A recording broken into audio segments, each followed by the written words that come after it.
네, 반갑습니다. 정세균 후보 미래경제캠프의 정무조정위원장을 맡고 있는 김민석 의원입니다. 오늘 본선 초입의 판세 분석, 그다음에 각종 이슈에 대한 간단한 평가, 그다음에 향후 정책과 전략의 기조, 그리고 조직과 경선에 있어서의 초점 등에 대해서 몇 가지 말씀을 드리겠습니다. 우선 본선 초입의 판세 분석에 대해서 몇 가지 말씀을 드리겠습니다. 결론부터 말씀드리면 이제 정세균의 시간이 시작되었습니다. 타 후보의 정체와 정세균 후보의 미세한 상승 시작으로 표현될 수 있는 전체 대선 후보 경선, 여권 내부 경선과 여야 후보군 전체를 포괄한 지지율의 변화가 시작되었습니다. 그 변화가 불과 2주 정도 만에 일어났다는 것에 주목할 필요가 있습니다. 기억하시겠지만 예비 경선에서의 TV 토론이 딱 2주 정도 진행이 됐는데 그 2주 만에 민주당 내부의 후보 간의 지지도 변화가 시작이 됐고요. 그리고 윤석열 후보가 출마 선언을 하고 본격적 행보를 시작한 지 또 딱 2주일 정도 만에 윤석열 후보의 지지도 하락이 시작됐습니다.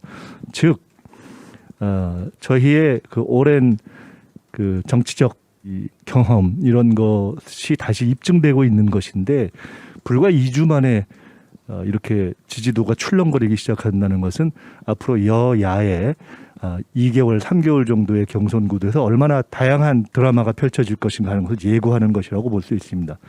왜 그런 변화가 시작됐는가? 한마디로 검증 효과가 나타나기 시작하는 것입니다. 그간 그 초기의 후보 지지 구도를 선점하고 있었던 것은 대략 윤석열, 이재명, 이낙연 세 후보라고 볼 수가 있습니다.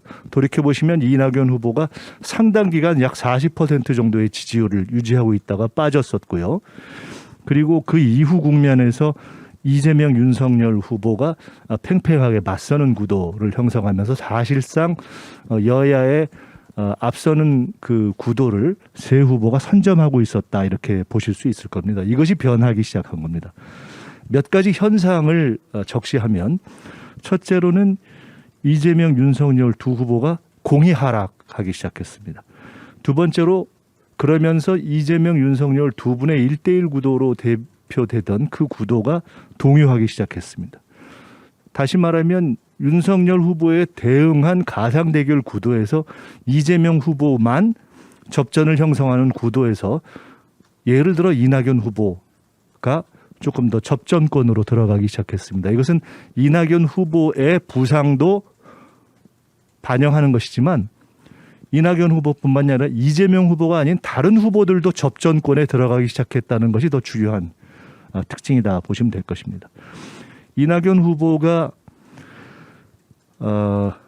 예비 경선 2주일 동안에 이재명 후보의 하락에 힘입어서 일시적 상승을 하다가 다시 이재명, 이낙연 두 후보가 동시 정체 하락 현상을 보였습니다. 이것은 조금 이따 설명을 드리겠습니다마는 두 후보 모두 상승 요인의 고갈이라는 측면도 있고 두 후보 간의 이전 투구에 대한 실망이 반영됐다고 볼 수도 있을 것입니다.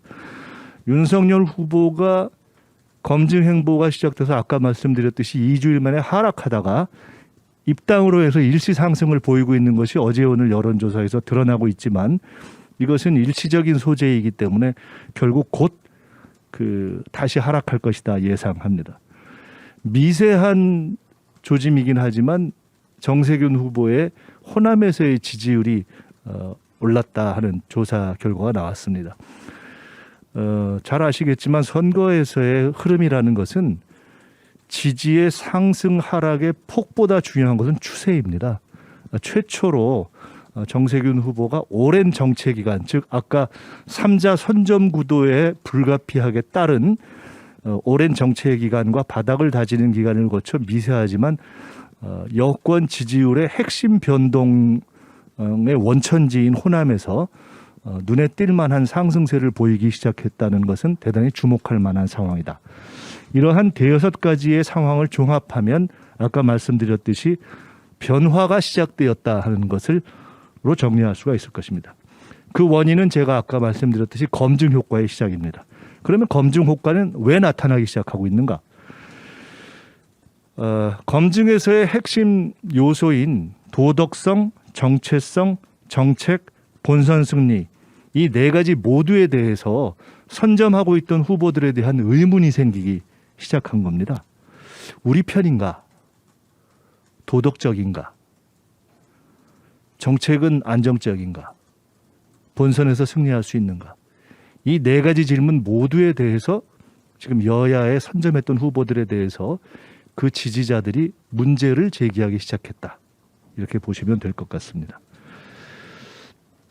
검증 이슈들을 한번 평가해 보면 왜 그러한 의문과 동요가 시작됐는가 하는 것을 우리가 이해할 수 있습니다. 우선 이재명 후보는 지금까지 여러 가지 국정 경험의 부족이라든가 또는 개인적 시비에도 불구하고 가장 단단한 지지의 기반이었던 개혁적 기대를 상징했던 기본소득에서 혼선을 보였습니다. 한다, 안 한다, 다시 한다. 그런데 내용은 취약하다. 이런 혼선이 아마도 이재명 후보의 가장 큰 동력이었던 기본소득 전선에서의 돌파력 상실로 나타났다 이렇게 봅니다. 아마 기본소득은 이제 수비 소재로 전환했고 더 이상 상승과 공세 소재로는 기능하지 못할 것이다 이렇게 보고 있습니다. 백제 이슈 또한 그렇습니다. 이 문제는 적어도 정세균 후보 측에서는 사소한 말꼬리 잡기 차원에서 문제를 제기하거나 보고 있는 것이 아닙니다. 이 문제에 대해서는 이재명 후보의 유불리를 떠나서 민주당의 정권 재창출이라는 차원에서 빨리 정리되기를 바란다 하는 것이 기본 입장입니다. 왜냐하면 이 문제를 정리하지 않으면 누가 후보가 되든지 간에 민주당에게 해가 됩니다. 단적으로 말씀드리면 전혀 예상 못했던 정진석 의원이 이 문제에 대해서 문제를 제기하지 않았습니까? 왜 그런가? 이 백제 발언은 단지 민주당 내부에서의 호남불가론에만 영향을 미치는 것이 아니라 근본적으로 역사인식의 오류와도 연결되어 있고 호남이 아닌 다른 지역계 정서와도 연결되어 있는 문제이기 때문입니다.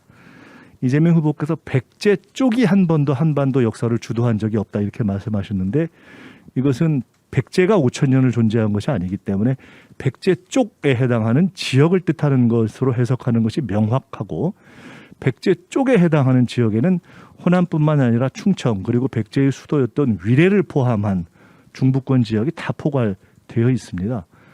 따라서 이 발언은 5천 년 역사에 대한 오해이고 왜곡이고 그리고 그 지역을 배경으로 하고 있던 가령 정진석 의원 자체가 이성계가 전주이시 아니냐 이 얘기를 아마 했던 것 같은데요.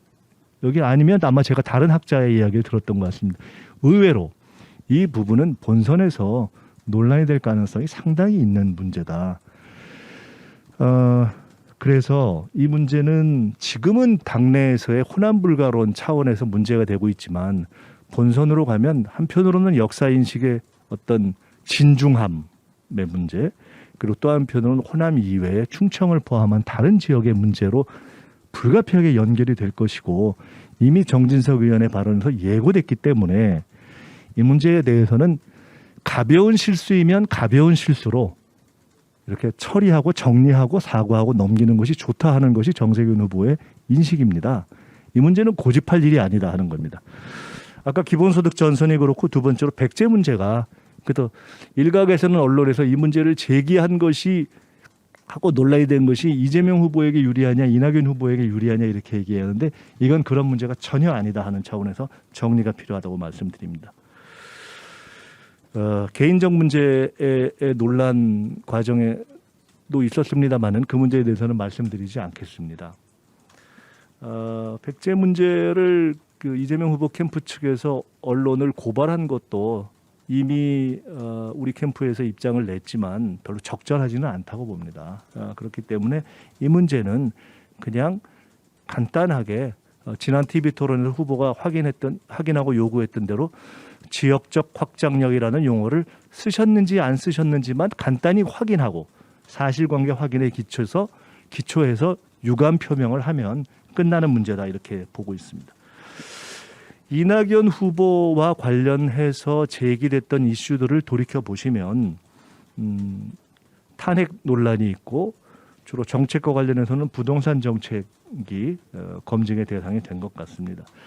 부동산 정책과 관련해서는 정세균 총리가 총리로 취임한 이후에 규제 중심의 정책을 공급 중심으로 전환한 것이 명백한 객관적 사실이고 그 부분에 대해서는 논란이 없기 때문에 그에 대해서 이낙연 후보께서 총리 당시에 이 부분을 전환하지 못한 데 대한 사과를 이미 본인이 하셨고 그러면 그 인식이 지금과 이후의 부동산 정책에 잘 반영되었는가 하는 것이 현재와 앞으로의 검증의 초점인데 현재 정세균 후보 측에서는 이낙연 후보 측에서 제기하고 있는 각종 부동산 정책들이 그 현실 인식이 시장의 원리와 그다음에 어떤 과거 정책에 대한 정책 오류에 대한 성찰을 충분히 담아내지 못하고 있다 이렇게 보고 있는 것입니다. 이 문제는 앞으로 토론에서 계속 다루어질 것이라고 봅니다.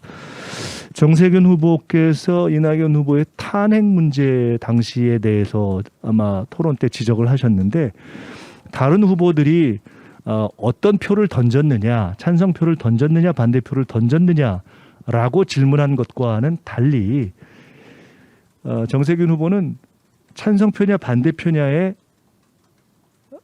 초점을 둔 것이 아니라 그것이 국민에게 보인 것과 본인의 선택이라고 했던 행동 사이의 불일치와 모순을 어떻게 설명할 것인가를 제기한 것이기 때문에 정치가 투명하고 선명해야 하는 것이 아닌가라는 입장에서 이것은 제기된 것이다. 그 부분은 정치의 기본적인 태도라는 차원에서 문제 제기된 것이고 앞으로도 그렇게 이것 또한 앞으로 그냥 정리되는 것이 바람직하다라고 생각을 하고 있습니다. 대략 그 두 후보와 관련돼서 제기됐던 이슈에 대해서만 말씀을 드리겠습니다. 아까 지지율에 대해서 말씀을 드리면서 거의 설명이 됐습니다마는 좁혀서 최근 여론에 나타난 중에 호남 지지율의 변화만 다시 설명을 한다면 이렇게 보실 수가 있을 겁니다. 호남 민심 중에 기본소득 등을 포함한 개혁적 이슈에 대한 관심과 호감으로 이재명 후보를 지지했던 민심 중 일부, 즉 개혁적 호남 민심의 일부가 기본소득에 대한 동요와 백제 발언 등으로 지지를 잠정 철회하고 그리고 그것이 탄핵 문제에 대한 이낙연 후보 쪽으로 가기가 가는 것을 주저하는 상황에서 정세균 후보의 그러니까 정통성을 평가해서 그리 잠정적 지지를 이렇게 보내주신 것이라고 보고 이것은 호남의 상승의 미세한 변화이지만 전국 상승의 씨앗이라고 될 것이라고 판단하고 정세균 후보는 아주 소중하게 이렇게 보내주신 지지를 소중하게 여겨서 앞으로 계속 노력하겠다 하는 그런 입장을 가지고 있습니다. 자, 지금까지 초반 판세 분석을 말씀드린 것에 기초해서 본다면 이번 경선은 시간이 갈수록 최대 변수는 정세균이다 이렇게 저는 말씀드리겠습니다. 정세균 후보가 얼마나 상승할 것인가, 상승 여부, 얼마나 상승할 것인가, 상승폭, 역전할 것인가, 역전 여부, 이재명, 이낙연 두 후보에게는 토론 과정에서 어떤 태도와 관계를 취할 것인가 라는 것이 경선에 영향을 미칠 것이고 그리고 정세균 후보가 이 과정에서 부상을 한다는 것은 결국 검증 효과와 검증 과정을 거쳐서 도덕 적극성에 시비가 없는 후보가 부상하게 된다는 것을 뜻하기 때문에 이는 바로 야권의 직격타가 되게 됩니다. 그래서 불가피하게 그것은 야권의 윤석열 후보의 그 앞서 있는 구도에 영향을 미치게 될 것이다 이렇게 봅니다. 따라서 정세균 후보의 부상은 당내 경선에 영향을 미칠 뿐만 아니라 야권 구도에도 영향을 미칠 것이다 이렇게 봅니다. 그리고 이 영향을 미치는 것은 필연적이다 저는 이렇게 보고 있습니다. 왜?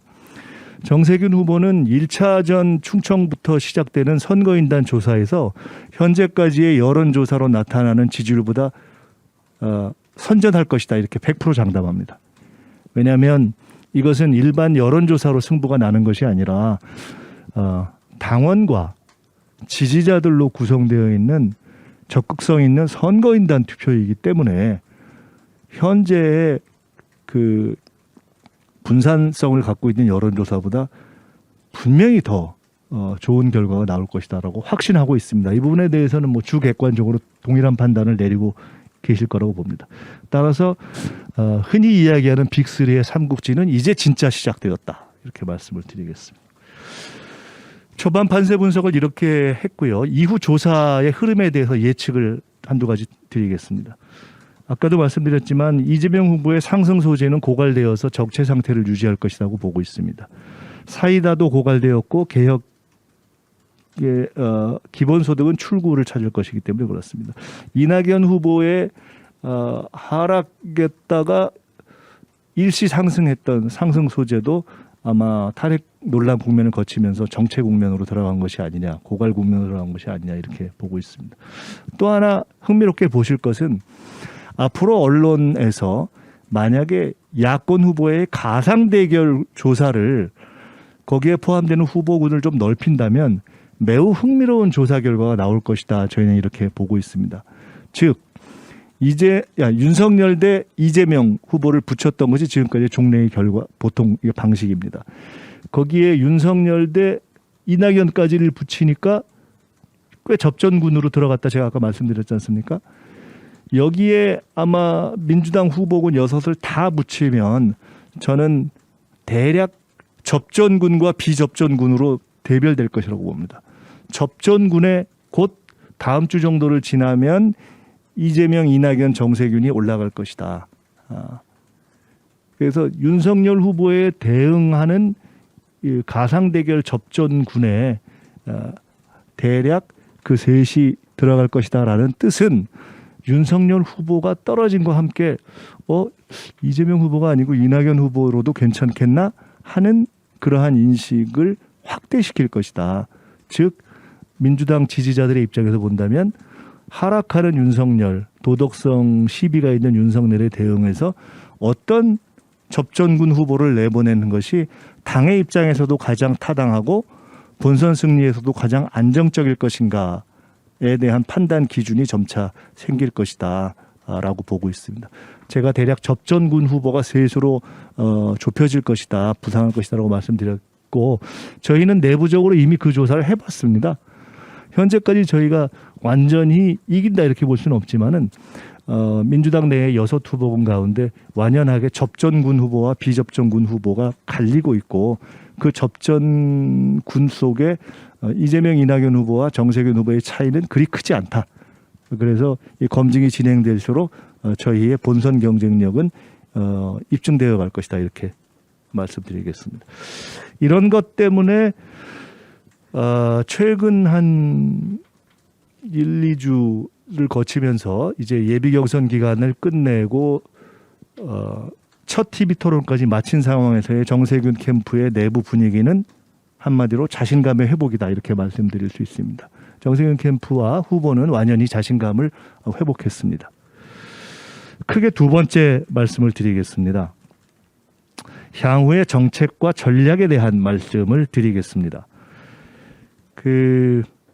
한마디로 말씀드리면 향후 정책과 전략의 초점은 중원입니다.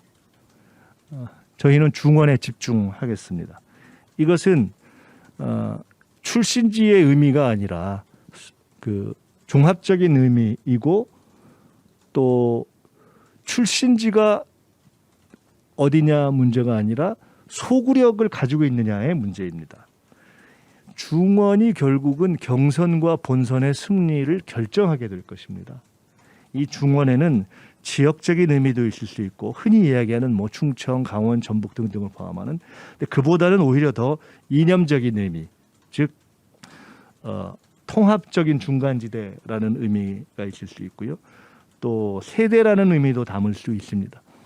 대략 지금 이미 사실상 윤석열 후보의 입당으로 제3지대는 사실상 소멸했다고 볼 수 있기 때문에 이제는 여야 1대1 구도 속에서 진검승부는 중원에서 난다. 그래서 우리는 중원에 집중하겠다 하는 말씀을 드립니다. 그런 점에서 정세균 후보는 출신지의 의미로서가 아니라 중원에 가장 통하는 후보, 중원에 가장 호소력을 가질 수 있는 후보라는 점을 부각할 것입니다. 정세균 후보가 1호 공약으로 제시했던 신수도권 공약은 전국 균형 발전의 구체적인 방법을 제시한 공약으로서의 의미가 있습니다. 노무현 대통령께서 제기하셨던 행정수도가 여러 가지 요인으로 인해서 완성되지 못한 상황에서 행정수도의 완성을 앞당길 뿐만 아니라 행정수도만으로는 균형 발전을 위한 수도권 분산에 취약점이 있다는 그간의 경험과 성찰을 담아서 입법사법 행정기관의 이전, 경제산업 대학의 이전, 그리고 철도망의 연결, 이런 종합적인 분산 대책이 필요하고 이것이 전국적으로 진행되는 메가시티를 다 해나가야 하지만 그것을 하는 핵심적인 일종의 킹핀으로서 그것을 해서 전체를 움직이게 하는 킹핀으로서의 의미를 가지고 있다 하는 의미가 있습니다.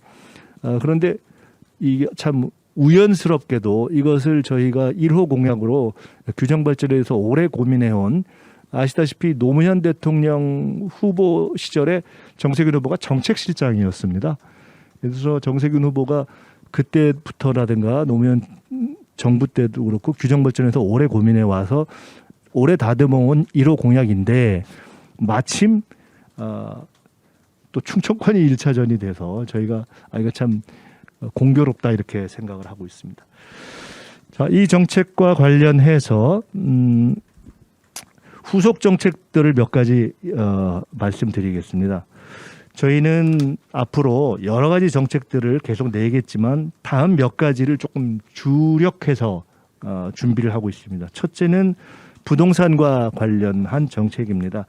부동산은 뭐 논란의 여지 없이 대선 승부처이고 또 저희 민주당이 일정하게 국민에게 실망을 드렸던 대목이기도 하고 반드시 잘 수정해서 좋은 대안을 내야 될 대목입니다.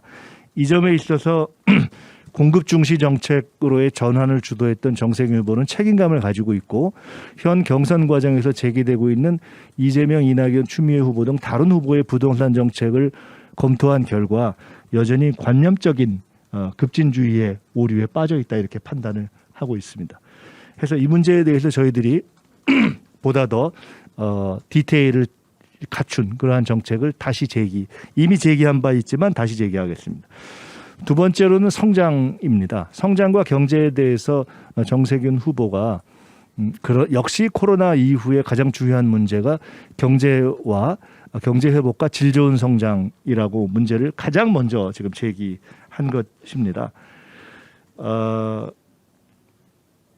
그에 있어서의 구체적인 내용으로 사람을 중시하고 인재와 과학기술 혁신을 중시하는 방향으로 성장론을 준비하고 있습니다. 이미 과거에 제시됐던 뭐 청년 1억 자산제라든가 또는 평생 장학금 등등을 포괄하고 더 확대된 그러한 성장론을 준비하고 있다는 말씀을 드리고요.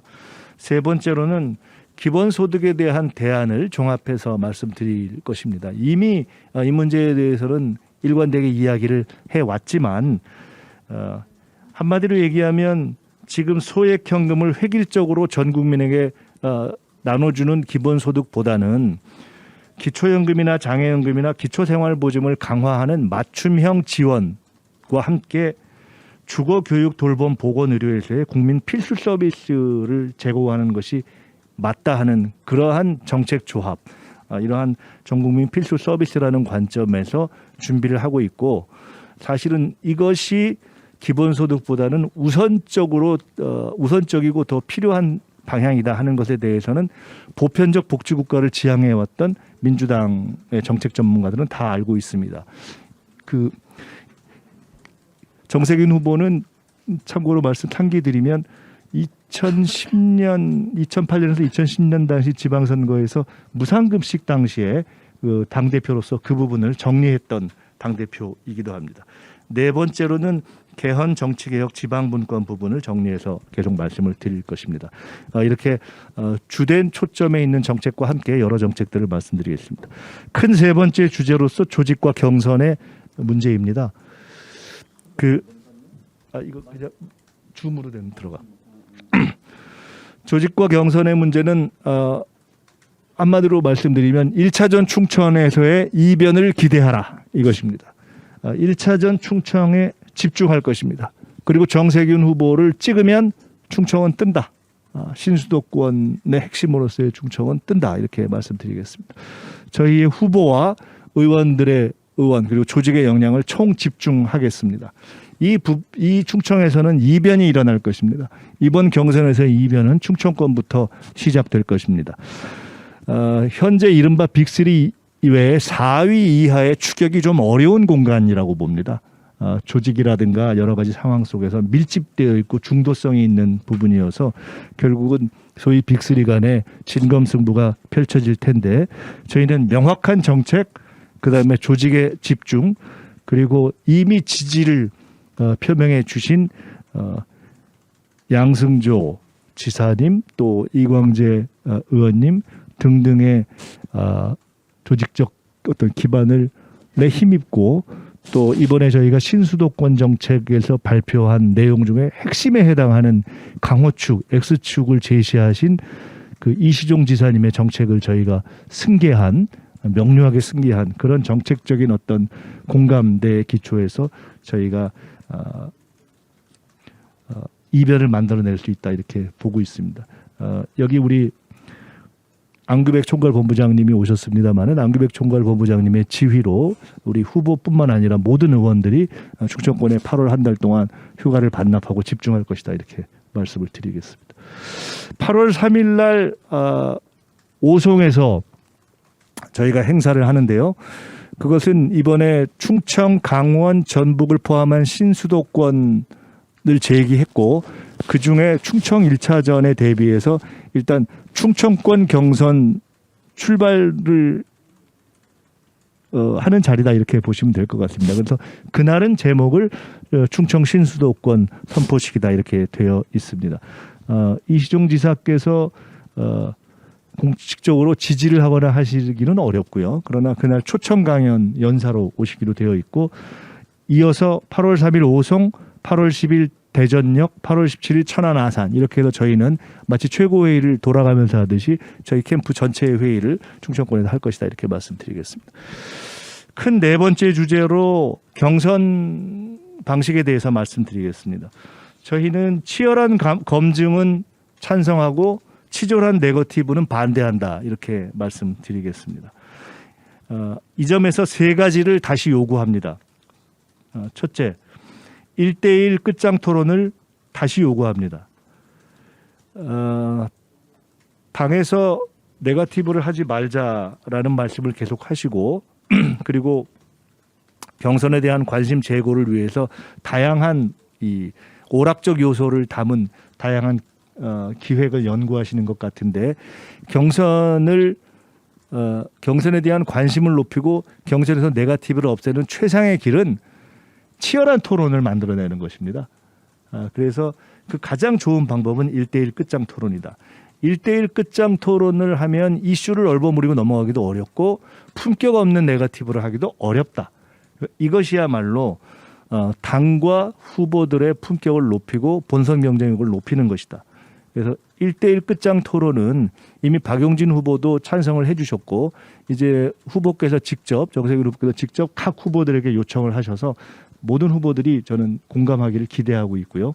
이것은 꼭 공중파의 중계가 아니더라도 저희가 유튜브나 이런 곳으로 쭉 중계를 하면 당원과 지지자들이 다 찾아보실 수 있게 될 것이다. 품격과 내공을 완전 검증하는 1대1 끝장 토론을 요구합니다. 다시 요구합니다. 두 번째로는 철저한 검증을 위한 클린 검증단을 다시 요구합니다. 이 문제에 대해서는 오늘 국민의힘에서 이것을 검토하고 있다는 기사를 보았는데요. 이런 것을 민주당이 먼저 선도했어야 한다고 생각합니다. 아쉬움이 있고요. 국민의힘이 한다면 이것을 그냥 면피용으로 하지 않고 철저하게 하길 바라고 민주당은 더 철저하게 이것을 하기를 당 지도부에 다시 요구한다.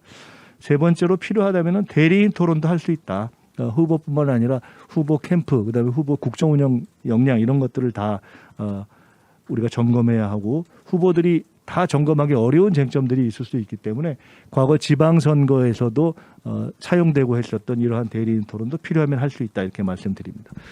끝으로 현재 이 구호의 슬로건에 대해서 말씀을 드리겠습니다. 현재까지 우리의 본선 슬로건은 강한 대한민국 경제대통령 정세균입니다. 이 슬로건은 그대로 유지를 합니다.